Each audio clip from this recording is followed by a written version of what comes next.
I know, Mr. Buffett, that you've said that you don't read what other people say about the market or the economy, but do either you or Charlie have an opinion about how you think things are going to go?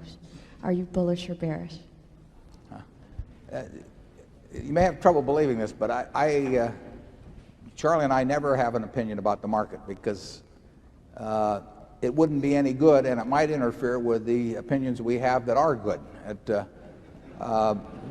If we're right about a business, if we think a business is attractive, it would be very foolish for us to not take action on that because we thought something about what the market was going to do or anything of that sort, because we just don't know. And to give up something that you do know and that is profitable for something that you don't know and won't know because of that, it doesn't make any sense to us, and it doesn't really make any difference to us. I mean, I bought my first stock, I think, in probably April of 1942 when I was 11. And since then, I mean, actually World War II didn't look so good at that time. I mean, the prospects, they really didn't. I mean, we were not doing well in the Pacific, and I'm not sure I calculated that into my purchase of my 3 shares. But I mean, just think of all the things that have happened since then, atomic weapons and major wars and presidents resigning and all kinds of things, massive inflation at certain times. To give up what you're doing well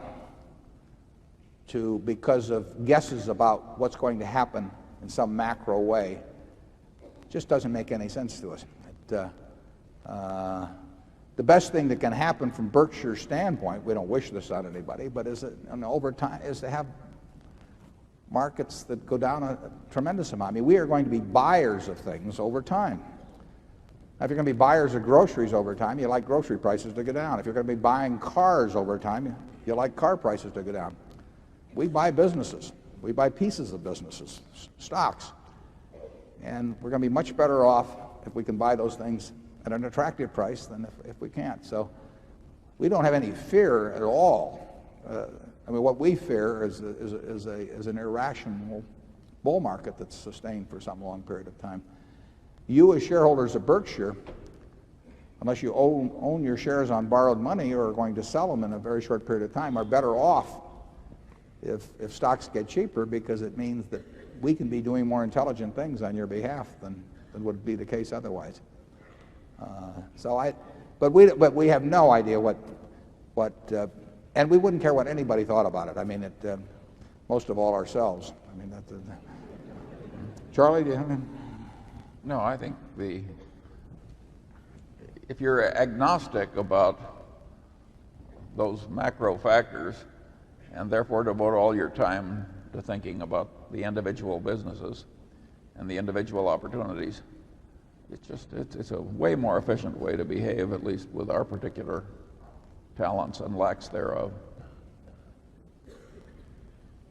If you're right about the businesses, you'll end up doing fine.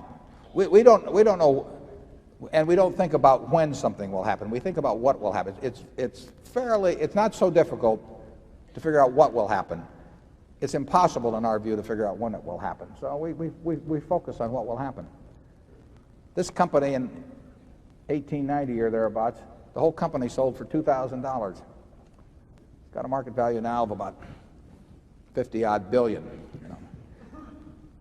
Somebody could have said to the fellow who was buying this in 1890, you're going to have a couple of great world wars, and you'll have the panic of 1907. All these things will happen, and wouldn't it be a better idea to wait?